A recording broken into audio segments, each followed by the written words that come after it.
Welcome, everyone. This is day 3 of Manifesting with Tantra. Today, we're going to focus on how to boost your intimacy with Tantra practices. Often, we do not know how to have true deep intimacy with another person.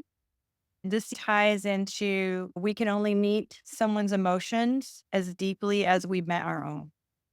That goes with intimacy too. If we have blocks or barriers to connecting within ourselves and we're not deeply connected within, we're numbed out, disconnected, that's going to show up in our relationships. I shared this on day 1. Relationships are just mirroring back to us the relationship we have with ourselves. Once we start to improve the relationship within ourselves, all of our relationships start to improve. That's what I noticed with Tantra. Working with Pink Tantra focuses on self love in your heart chakra. This chakra is blocked by a majority of people because we've had heartbreak, challenging experiences, mother father wound, our inner child is hurting. So we put these walls and blocks up because we're afraid. I'm going to talk about masculine and feminine energetic dynamics today. Before Tantra, I leaned very heavily in my masculine energy because I was super guarded and I was being this warrior and ready to take anyone that was going to challenge my peace. I felt like staying in my power was the way I could control myself from getting hurt, but that's actually an illusion. Before Tantra, I thought vulnerability was a sign of weakness. And through Tantra, I learned that actually my ability to be vulnerable is a superpower. When I started with Tantra and started healing my relationship with myself and loving myself more deeply, all my relationships improved from my coworkers, my friends, my romantic relationships with my children, family, all across the board. Because there's still different types of relationships. Even if it's not romantic, it's still reflecting back to you the relationship you have in yourself. Whenever we start to improve on that, all of our relationships start to improve. I also started attracting better lovers and better partners. You got to think about law of attraction and law of vibration. When you raise your vibration and your frequency and you're elevating your energies, those of you who've been here and seen the first couple of days, I showed you the emotional frequency scale and also law of vibration. You're going to attract things to you that are of a similar vibration. A lot of times, certain friendships will fall away as you start to elevate higher, and you don't have to have a big knockdown, drag out argument about it. But when people can see that we're shifting and changing, if they're having resistance about changing and showing up in those ways, our changes and transformations can really make them uncomfortable.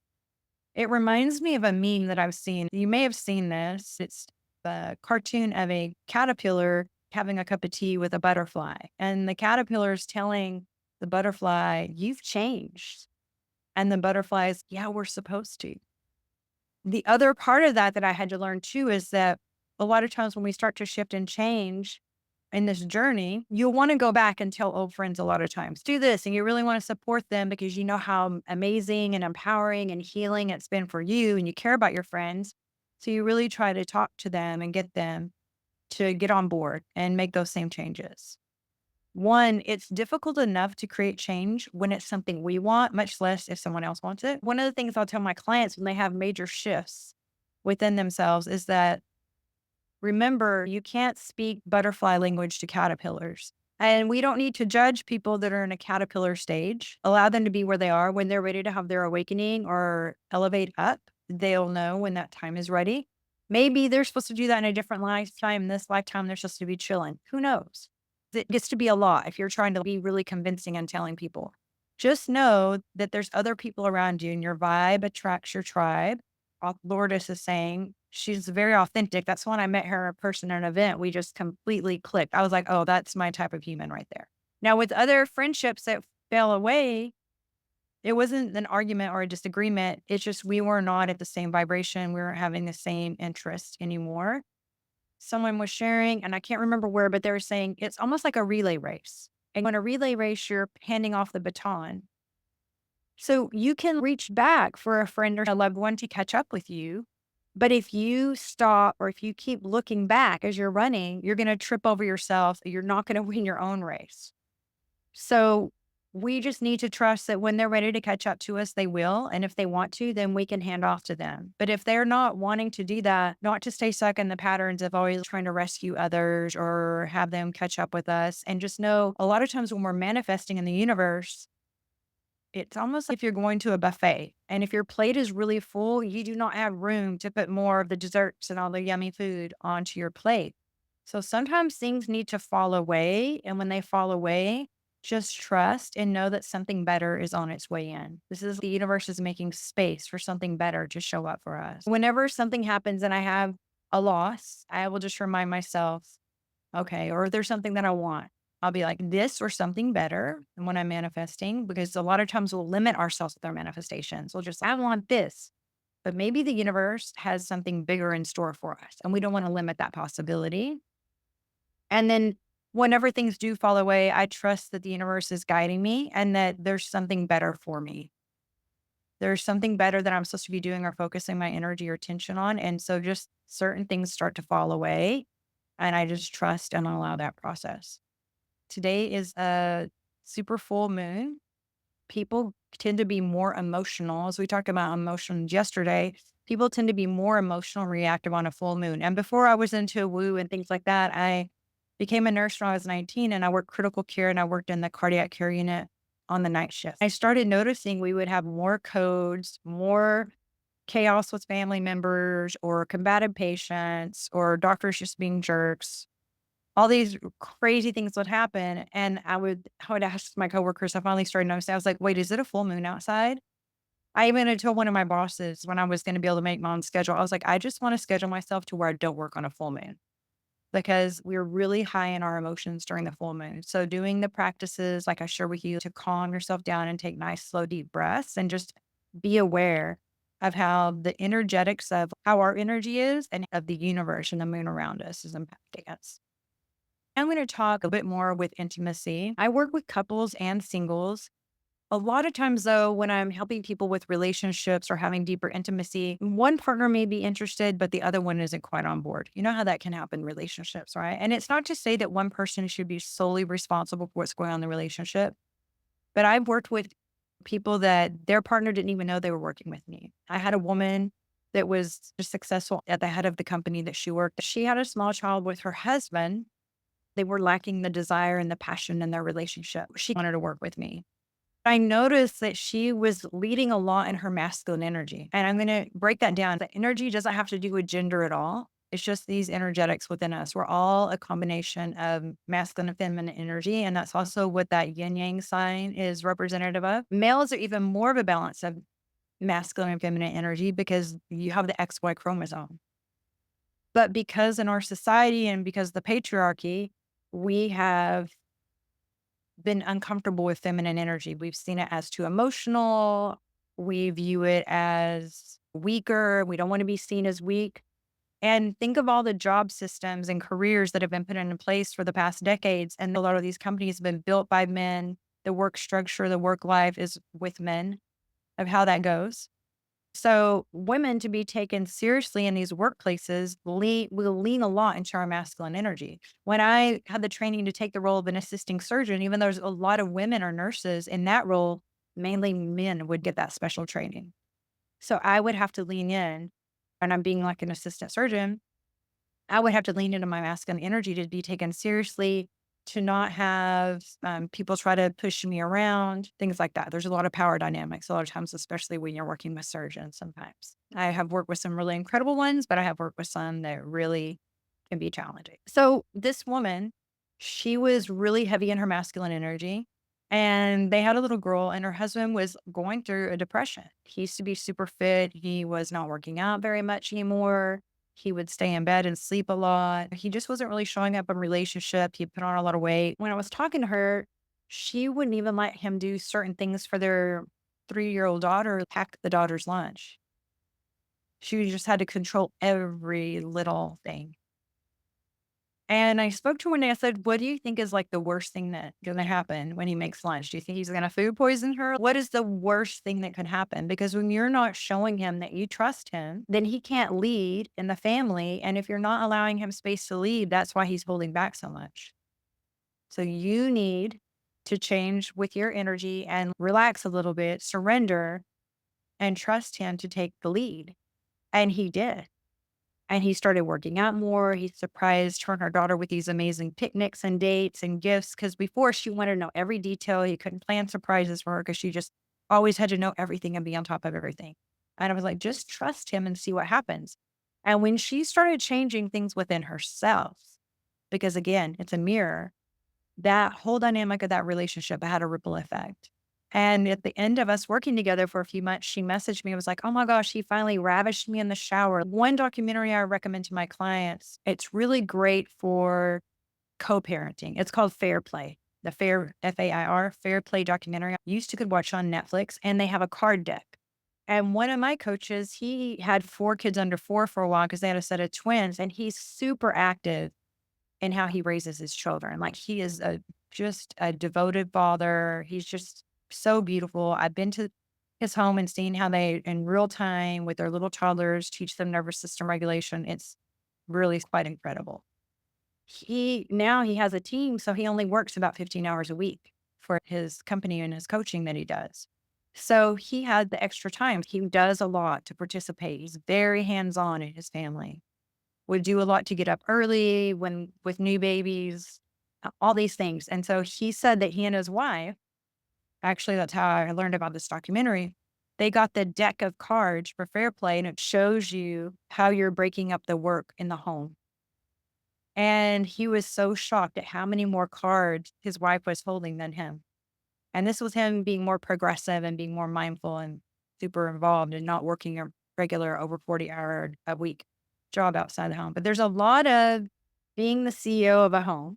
There's a lot of behind the scenes things that goes into play. And sometimes women will just do the things and will think it can take longer to explain it to someone else to do it. So we just go ahead and do it. And other people don't even understand the things that are really happening and what's being done. When you start to understand this, it helps within your dynamic because men will be like, my wife isn't desiring sex. If she's exhausted and she's not resourced, and especially this, if your partner, male or female, is people pleaser or whatever, doesn't have boundaries and is putting everyone else's needs in front of their own and doesn't even have a moment to pause for themselves, doesn't even have a moment just unwind and have a day for themselves, they're not going to feel sexy to make time to have romance within the relationship. They don't even have time for themselves. So you think they're going to prioritize sexy time when they can't even prioritize the basic things that they need for themselves? The biggest thing you can do is just ask, like, how can I support you today? Is there something I can take off your plate or do for you? Have Instacart bring the groceries. Have someone help to clean things around the home. Do whatever you can so that you both are more resourced and have the energy to put into your relationship and have intimacy with one another. Based on what we've learned, a lot of times while watching adult videos, we never got the best education about it. When we're taught about these things, we're taught shame around it. Wait until you get married. Don't get an STD. Don't get pregnant. Never are we taught about the power of this and how it can be deeply healing, just like the song by Marvin Gaye, Sexual Healing. Deep, profound healing can happen when you know how to make love to someone's soul, when you know how for your chakras to connect to one another energetically and to surge that energy through both of your bodies with lovemaking. It is radically different. Like for me, now that I've experienced that, I'll have periods where I'll just be celibate because I'm just not interested in having regular sex. I would rather have a pleasure practice on my own, do a tantra self pleasure ritual. I just can't. I can't deal with the mediocre stuff. I work with male clients too, and women, they'll refer their husbands to me because I'll share with them. I'm like, if I guide your husband on some of these techniques on how to make love, then you're actually going to be desiring sex more than they are. Your husband's going to all of a sudden be the one that's, oh, not tonight, honey, I have a headache, or your partner, right? Because women, we have a huge capacity to have amazing experiences, but our arousal scales are different. Men are like a microwave. They get turned on really quick and then boom, they can be done really quick. Women were like a conventional oven. We need to be preheated. The dish needs to be baked for quite a bit of time before it's going to be done.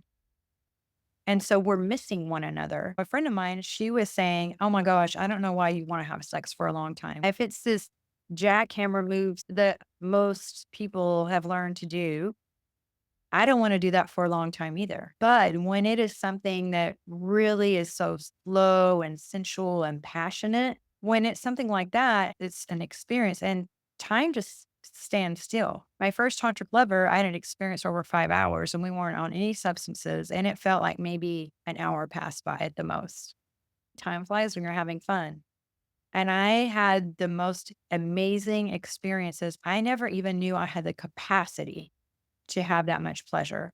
When I reflect back, I know that when I was with lovers in the past, I would almost like being on a horse and holding the reins and holding back because I would hold back my orgasmicness. I would hold back my full level of pleasure that I could have because I could tell and I was concerned that I would push my lover to the point of no return. So I would hold back. And then when I was with this lover, he had studied Tantra for a year. He had dated a Tantra coach who she ended up being one of my first Tantra teachers. And whenever I was with him, I noticed I didn't know that he had studied Tantra. The first 2 times we were together, I did not know. And it was such an incredible, literally life changing experience that happened to me over a decade ago that put me on this path. And I could notice in his body that no matter each time I was having an orgasm, he was just unshakable. I was like, wow, he's solid. Like, this is not phasing him. So then I was like, wow, I really get to play here. And he was really encouraging me. Like, I'm the goddess. He's like honoring each one of my orgasms. So he's also a meditation teacher. He used to be a pro football player. And because of the meditation practices, he knew how to be really dropped in and present and connected. That creates deep intimacy. When someone is just going through the motions and they might be in their head and their fantasy, or like I had another lover that before I knew about Tantra that I had 20 orgasms with him once, but he told me later, oh, I was doing math equations in my head so that I wouldn't finish too fast. I never was intimate with him again. I didn't know why. I didn't desire to be intimate with him again. And then when I discovered Tantra, I realized, oh, it's because I wasn't feeling connected with him. He was just going through motions with me, but he wasn't fully dropped in and present because he was trying to last longer, which I appreciate that effort, but it wasn't doing it for me. If you're not driving anything and you can, I want you to try something. I want you to get your hands and put them together and rub them back and forth really fast. Okay, now I want you to get your hands and I want you to rub them back and forth really slow. Take your time. Notice how much sensation you can feel when you're going slow. Now, our brain is our largest sex organ. So, whenever there's that rapid fire thrusting, like a jackhammer movements, whenever that's happening, our brains can't even process all that and it's really numbs us out. So, the male is efforting and putting forth all this work and this effort, but it's really not doing that much. And the woman is, okay, yeah, go ahead and come. You can finish because it's boring. It's not going to, it's not doing that much for us. Now, some women that might be disconnected from their bodies or they've had trauma or other reasons are numbed out, or because they've also seen adult movies and they think this is how it should be, they might be like, oh, harder, whatever, because they're really disconnected and feel a numbness inside of their bodies because of other things. Or they just want it to be done because they're really not enjoying themselves. If you get your hands and as you're rubbing them really slow, if you breathe deeply in that, the breath is going to help you to have even more pleasure. So whenever you're having intimacy with a partner and connecting, you're going to want to do one practice that I spoke about on Tuesday was on eye gazing because the eyes are the windows to the soul. So you're going to look into your lover's left eye because that's the receptive eye. It's the feminine side of the body, the receptive. Masculine is more like penetrating energy and more receptive. So this is the right side of your body's masculine. And you can do this outside of the bedroom, fully dressed. And there's a position that you can do that's called yabya, where one lover's sitting with their legs crossed, and then the other lover can have their legs wrapped around them. And then your chakras are lining up. And it's really great because you can caress each other's bodies. You can do this clothed or unclothed. And just start to breathe deeply together. You can even hug each other and have your hearts next to each other and synchronize with deep breathing. And then sit back and do some eye gazing and really drop in and connect with that person and just feel sharing loving energy and devotion. And then when you're making love to them, do it as a honoring, like a worship of them and really honoring their bodies and taking your time with them. If you're single and you don't have a partner, another thing you can do is practice eye gazing with a candle, with a flame. Now, I recommend non toxic candles because you got to be careful. A lot of these perfumes and toxins and things in our environment, these air fresheners, they're hormone disruptors and they're super toxic and they really throw our hormones off and not safe.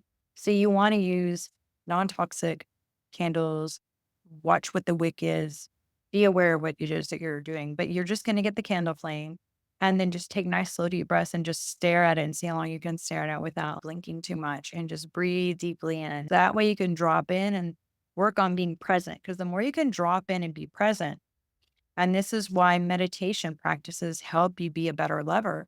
Because again, your brain is your largest sex organ. And when you meditate, the longer a man can stay in a meditative state, the longer he can last in bed. The longer a woman can be in a meditative state, the more easily she will be able to orgasm. How many times are we making love to someone and then we're thinking about the to do list, something we forgot to do, stressful conversation, something we're worried about tomorrow? What are the kids doing? The dirty clothes in the corner. Oh my gosh, how does my body look? We're over here with the monkey mind and it's distracting us from our pleasure. What Tantra helps you to do is to use your five senses to drop into your body so you feel more pleasure because we're so distracted. In our modern world, the majority of the time, we operate from the neck up. We're so disconnected from what's going on in our bodies, disconnected from our emotions. When we're disconnected from ourselves, we're not going to be able to connect deeply with our lover. So starting to connect with yourself. But we've been programmed from as young children to be like these robots, these machines. What grades are you making? What are your SATs? What college are you getting into? What is your degree in? Where are you working? How much money you're making? And then oh, what car am I going to have? What house am I going to buy? It's all showing people like keeping up with the Joneses, showing, oh, I have this and I have this and I'm at this rank and within my job and this is how smart I am. But we're so disconnected from our body. One of the things I teach my clients how to do is have non-ejaculatory orgasms and have stamina for hours. One of my clients says, wow, I can feel my orgasm from the top of my head to my big toe.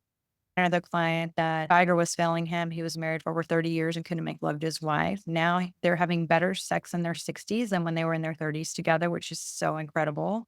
I feel so much power in my penis. I wish I discovered this 15 years ago. I'm a new person to myself. I'm a new partner to my wife, and you helped me heal of familial generational trauma. It was really incredible to support him on his journey. Today, I had a long conversation catching up with someone that I coached 5 years ago, and they're at this other metamorphosis in their life, and they're wanting me to guide them again. It's just really incredible what is possible that we don't even know is possible for us to experience in our bodies. You can experience levels of pleasure with will blow your mind. And one of the biggest tools is meditation and then breathing deeply.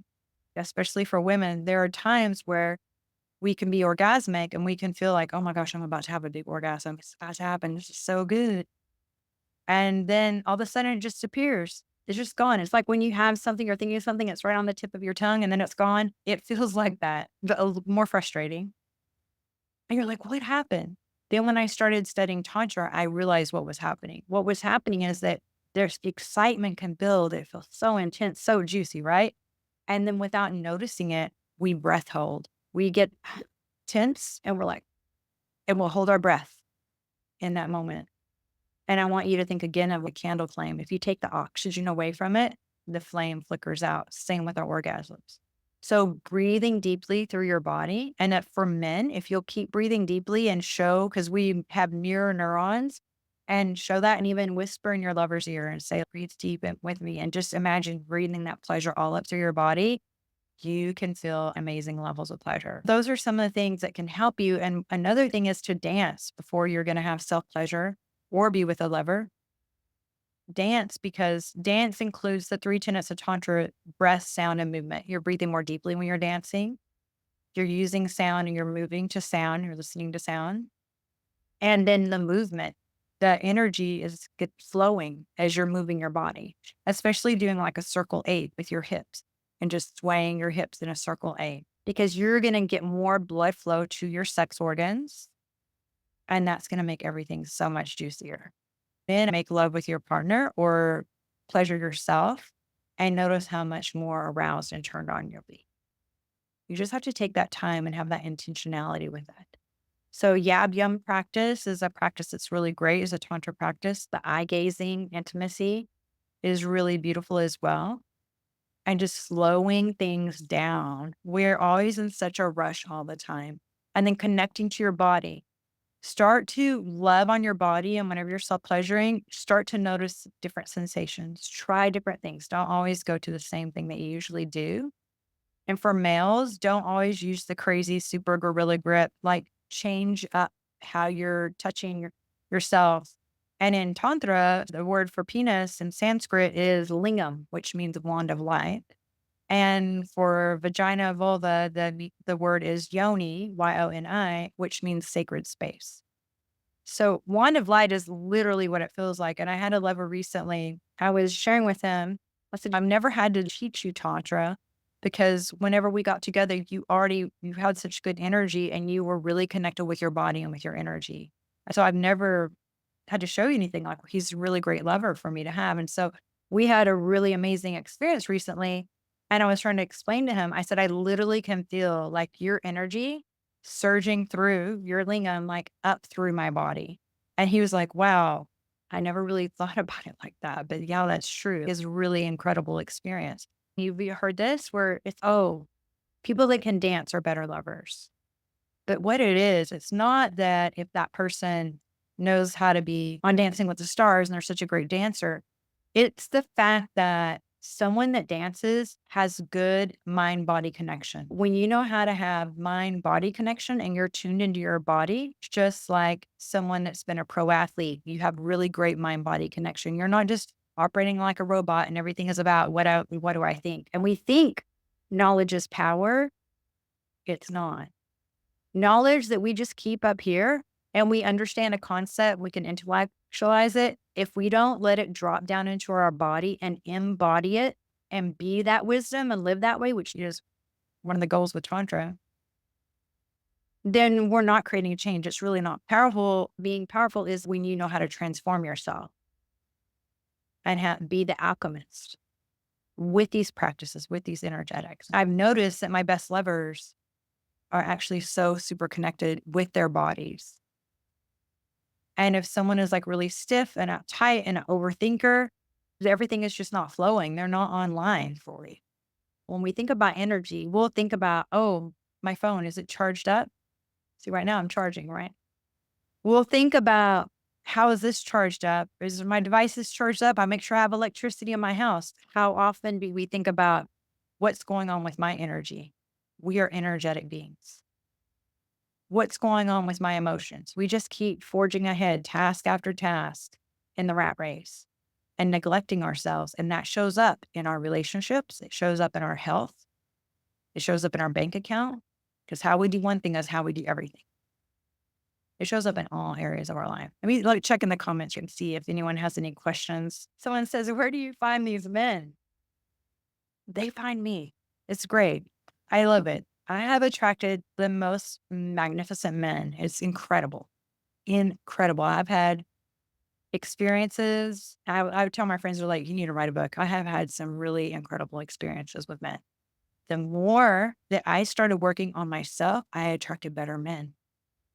So we will often think, I want someone like that. And we put the focus on them. And if they're not that, we're like, you're not this and you don't have that. But we're not checking ourselves.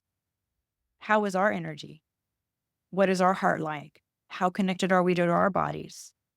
Do we deny ourselves pleasure? Do we not fully love ourselves? Exactly. So what you're wanting from another, start to be that for yourself.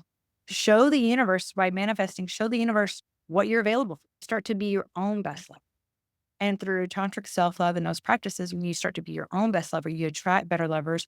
And or if you're already in a relationship, that relationship will improve. Or if it's an unhealthy relationship, you may realize that relationship isn't serving you anymore, one or the other, because you're going to have a period of growth, but don't let that scare you. I've had amazing, incredible experiences. It makes it challenging though, because in just the mediocre, regular stuff, I'm just like, I just can't be bothered with it. When I understood the energetics of Tantra, because before my mother never taught me about dating. My mom was a wild thing. But when I was younger, my mother, all she would ever ask me was, what's the guy good looking? And then if he wasn't super good looking, did he make a lot of money? That's all she ever asked me. She didn't ask me if he had a kind heart, if he was treating me with respect. She did not instill those values in me. And I dated a lot of good looking men. And when I went to LA, when I had my midlife crisis and I was modeling then, oh my goodness, I was like a kid in a candy store. I was dating all these male models. The guy that was my first tantric lover, he was actually in an issue of People magazine, The Most Beautiful Men, and David Beckham was on the cover of that issue. And he was in there as one of the sexiest men. And that's what I would look for. And I didn't even realize that was like this metric I had set for myself because that's all my mom would ask. So I was always like, oh, the best looking. So I dated some incredibly good looking men. What is the inner beauty? Because I could also be with some good looking men that were narcissistic or had toxic or unresolved childhood wounds and traumas, because my unresolved childhood wounds and traumas were attracting that. So then for me, this comes into play a lot. I was parentified by my mother. She was an alcoholic. So I had to mother my mom. And then I end up not being aware that I pick partners that I can mother so that I can fix that wound that I have. Because then if I can have a healthy relationship with someone that's like that or similar to that, and we don't realize that we're doing this and it impacts our relationships. I'm not available for that anymore. I'm not here to be anyone's mom. The work that I do, I'm working with mother-father wound, inner child healing as well. I also help women be multi-orgasmic or be able to have orgasms with penetrative sex, help men overcome PE and erectile dysfunction and porn addiction. There's a whole range of things. One of my clients already had mastered non-ejaculatory orgasms, and he was having a lot of stress in that corporate America, and he was in his 60s and had worked like crazy, been a workaholic for many decades. And he started having an irregular heartbeat, atrial fibrillation. He wanted me to help him with nervous system regulation. So that's what I started working with him on. And his wife thought I was his breathwork coach. She didn't know I was a tantra coach. I would just work through Zoom and guide him on his practices. And they do the intimate practices after our sessions and then give me an update on how that's going. They're just having conversations, fully dressed, just like you and I here. And then we dive deep into what are their intimacy blocks, their pleasure blocks, all that. Then what happened was all of a sudden his wife started, we're actually in a session, and his wife was like, how long are you going to be in this session? Later, he was like, oh my gosh, my wife wanted to make love this morning. I had no idea. She was ready for me whenever we got off from the call. And then she started initiating sex a lot more. And I asked him, hey, how long has it been since she initiated sex with you? He says, it has been decades. He's in his 60s. Decades. He had no idea that there were two dynamics. And the next one that ties into what I'm going to share. One dynamic was his nervous system was dysregulated. So if you're a bundle of nerves and stress, for women to be the most orgasmic, we must feel safe. And women are very intuitive. We may not know what's going on, but we can sense it. And if you don't feel safe and you feel stressed out and nervous and your nervous system is dysregulated, then it's going to be repelling and we're not going to be interested in making love. We'll be like, oh no, I'm not available. But I don't know why, but I just feel turned off now. So when he started to regulate his nervous system, he started to feel safer for her. Another thing is he had never seen like a healthy masculine, feminine energy dynamic. So let me explain that a little bit. I want you to think of a battery. Picture a battery, and on one end of the battery is a positive charge, and the other end of the battery is a negative charge. And this is not to say that one of the energies is positive or negative, but just so you can understand. You have to have the opposing energetics for there to be the spark of the energy within the battery. Same with our masculine and feminine energy. When a couple is together, regardless if they're the same sex or opposite sex, it doesn't matter about genders. If they're both staying in masculine energy or feminine energy, there's not going to be passion or a spark. You're going to feel like you're cohabitating. It's going to feel like you're roommates. You won't have that passion there. Because when we start to be around each other a lot, we start to be in the same energy. And especially like when I have clients that are female attorneys and these big power positions, they're also having this challenge because they don't know how to turn off from the masculine energy. And there's a lot of reasons that women, we stay in masculine energy because we're safe. We don't want to be sexually harassed. We don't want to be taken seriously. There's a lot of reasons. And so that it's really hard to flip between these things, especially if we're not aware of it, because it's just how we've learned to survive in this world and to be taken seriously and be successful. So then we go to our partner and we're both resting in masculine energy. That presents a problem. Now, my client, he was saying before things started shifting, he was like, oh, my wife is like nagging me all the time. And I share with him, I said, you know what? She's just as tired of nagging you as you're tired of hearing it. He had never seen modeled for him a healthy masculine energy. And because he never had seen a healthy masculine, and I said, how was your mom with your dad? He goes, oh, my mom was like really sweet with me. I said, yeah, but how did she treat your dad? Oh, she would shut his dad down a lot. I said, see, so even though she didn't directly shut you down, kids were very perceptive and our subconscious brain is programmed. Our subconscious mind makes up over 93% of our decisions and it's programmed. It's like a sponge from ages 0 to 7. So you're seeing this in your environment as a young boy.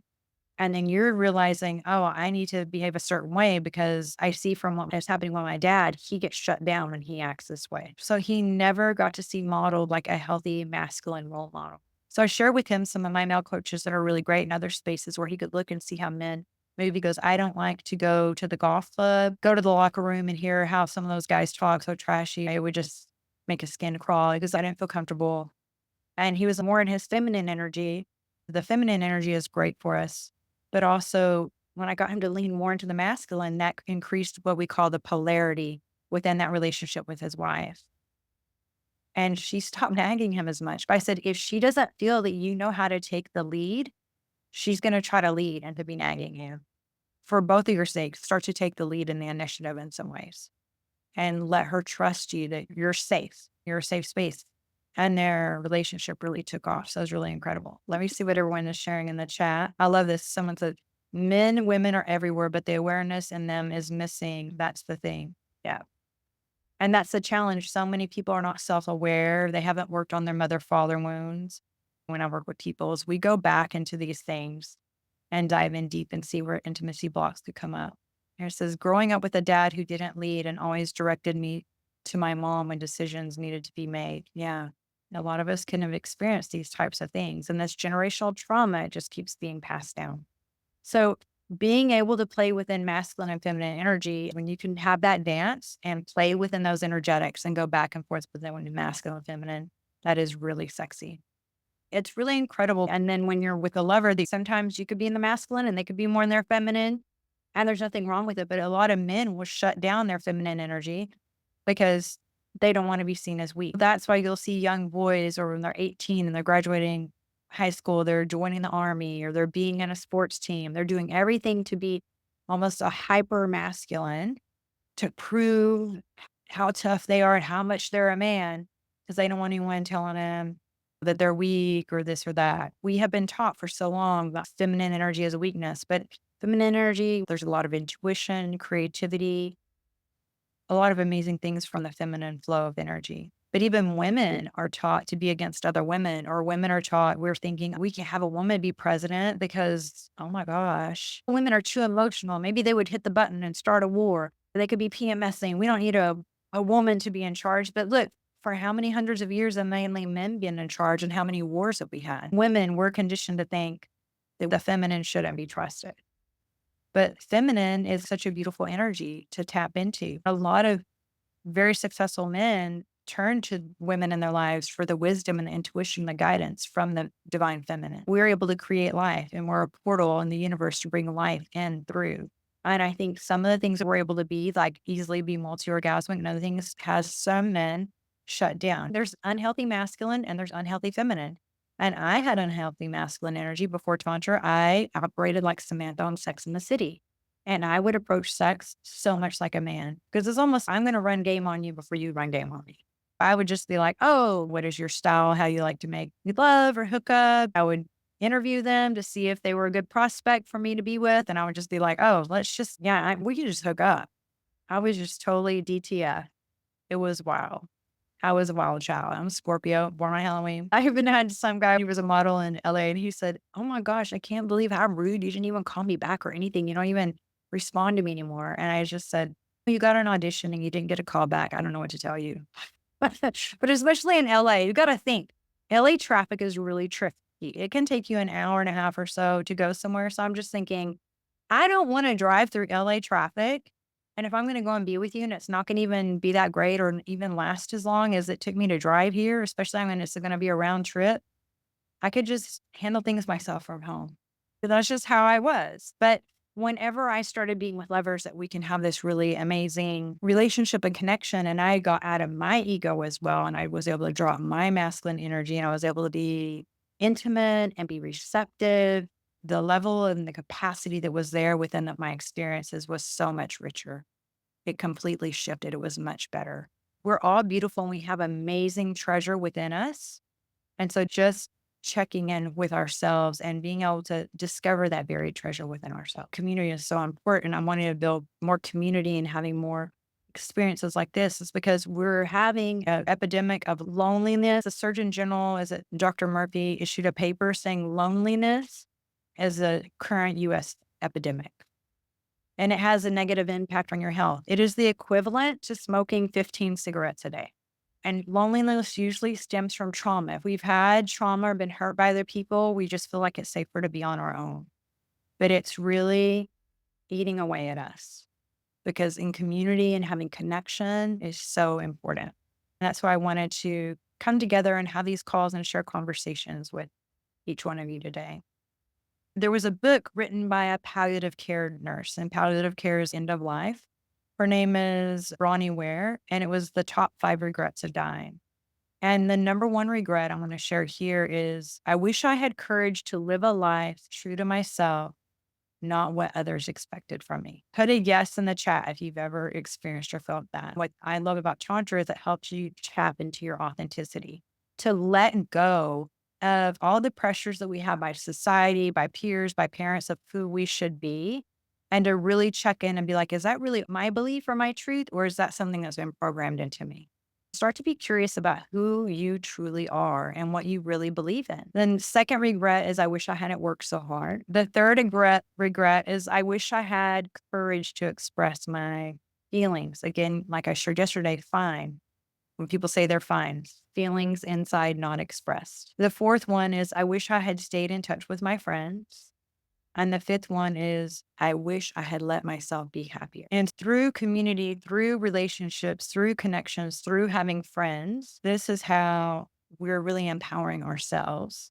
And when we can allow our freak flag to fly and we stop dimming our light, we find like-minded people that share ideas and thoughts or into growth mindset or whatever things that we like to nerd out on. But if we are keeping this to ourselves and we're afraid to shine our light, then we have a challenge. I even noticed I'm really big on being who the fuck I am.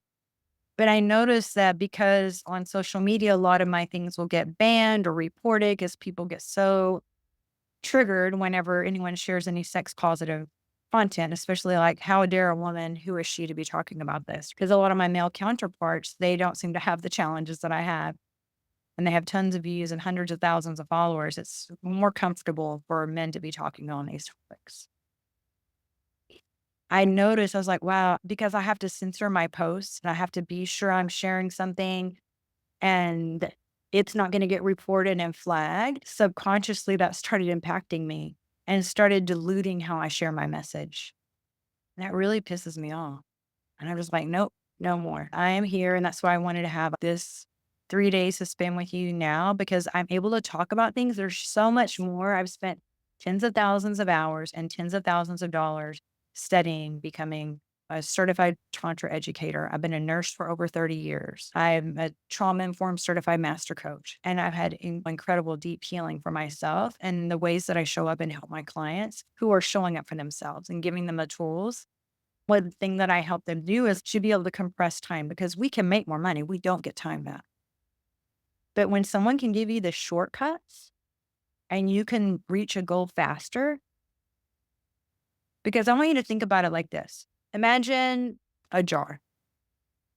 And when you're inside the jar, you can't look at the label to see what it's saying on the outside. That's why having someone that can look from the outside looking in at your challenge can see those things that you're missing, to see your blind spot. So whenever I work with clients, I'll get to know them and I ask questions to see maybe what their blocks are. What is this unhealthy pattern that continues to play out? Where did that start?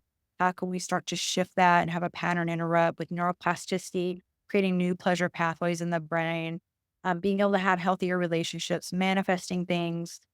I've had people manifest divine partners, all kinds of incredible things. When you start to get the shortcuts, it's like you get the cheat codes. And then I'm able to say, oh, I can see where this challenge is for you. Here's the tools that I know really help with that. And boom, let's have like an accelerator and get to that goal more quickly. So you compress time, you get to those results. And that gets to be really addictive. Once you start to have this sudden quantum leap within your life, you want more. You're like, okay, that is awesome. What else? And then you go and you look for people that you respect their word, they have integrity. You would want to live the way that they live, right? There's someone trustworthy, that they have good reviews and testimonials, that you feel safe with them, and then have them guide you, because you want to say, oh, okay, I've seen that they've gotten there. And instead of me trying to figure it out and wasting a bunch of time and getting frustrated or giving up, let them give me the blueprint on how do I get there from here. That's why I really love working with people. I'm going to check the comments. Oh, thank you so much. I really appreciate the words of appreciation. That's one of my top love languages. I received this. Thank you so much. I had an account on Instagram that had 30,000 followers and it was shut down last year. And just the other day, I posted some funny jokes and someone reported my stuff and I had to remove some of the jokes in the carousel. It's so silly. I have a warning on Instagram that says your content is being lowered in the feed, so my content doesn't get shown out to as many people. If you're someone and you feel like you would want to be in a community and be supported and have growth, I am creating my first mastermind. I'll share the details on it in an email, but I'm creating a mastermind called Frequency, with the word freak, letting your freak flag fly. This mastermind is going to be the first time I'm doing something that's co-ed, because I want people to be really respectful and have a safe space. So one of the things in here is within the mastermind that if you're attracted to someone that's in there, maybe wait till after the container is done to do any approaching and allow the woman to do the approaching. Because I just want to create a really safe community where we're not thinking about if we're going to date or get to know anyone else in an intimate way through there, to really, because then if you're thinking of that in your mind, you're not going to ask your most vulnerable questions, because you're going to want to appear and put your mask on in case, oh, I don't have a crush on this person in there. This is really an opportunity for you to be supported. And one of the things that I think is a challenge in our society is that it's like men versus women, and it shouldn't be that way. I'm going to have 2 co-ed calls every month. That way, men and women, we can share what our challenges are and be allies for one another, because there are challenges that men have that women don't understand. And if we could start to understand those things, but whenever we talk to a partner, or a partner might say their perspective or what's hard for them, we can be more defensive because we really love that person and what they're saying. And are they upset with us? And all this stuff gets triggered and we can't really fully take it in.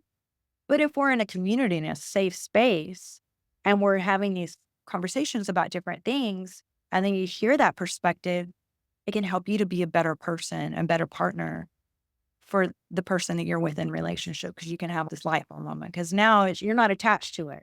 Oh, I can see how they must be experiencing that. I can see how that would make them feel. Okay, that could be something my partner goes through that I just never even knew about. I never really thought about it from that perspective. And if we could start to have an understanding together and understand where one another are coming from, and start to feel safe and community and trust, that's so beautiful. In addition to that, every month there's going to be one men's only call and women's only call, where then we're getting really juicy, where there's extra juicy sex questions, or I may guide you on an extended pleasure ritual or something else spicy that you can do.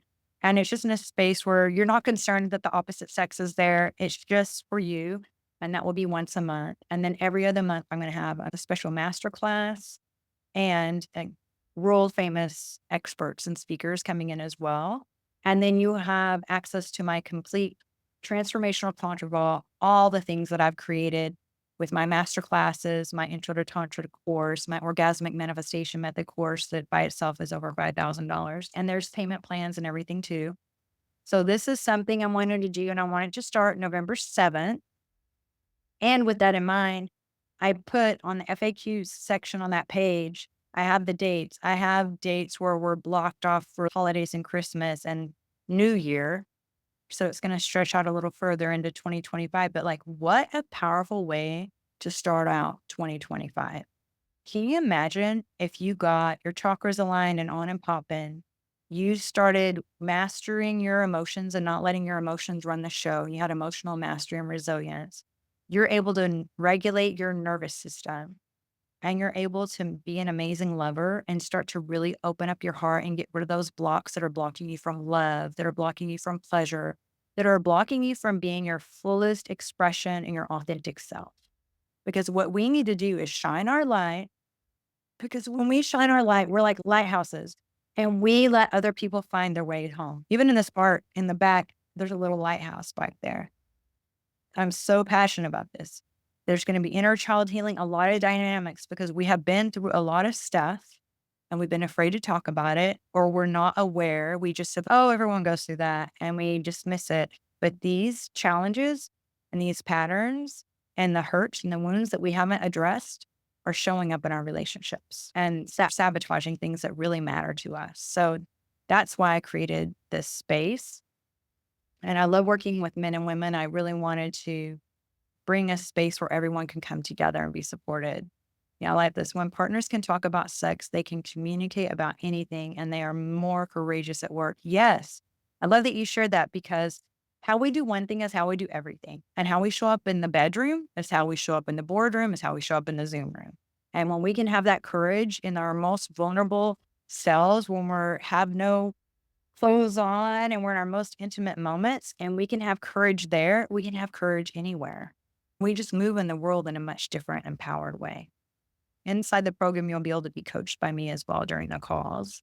I'm all about making quantum shifts. That's what I'm really passionate about. There's a special savings until I believe Sunday in our payment plans. And people to work with me pay $10,000 to $20,000 for 3 months. So for 6 months, this is a great value. When is the last time that you invested in yourself? We can spend so much money on these material items and these other things, and they don't even have a return for us. They just start to deteriorate in value. There is a cost of investing in ourselves. You also have to think of, what is it costing you to not take action for yourself? What does it cost you to stay stuck?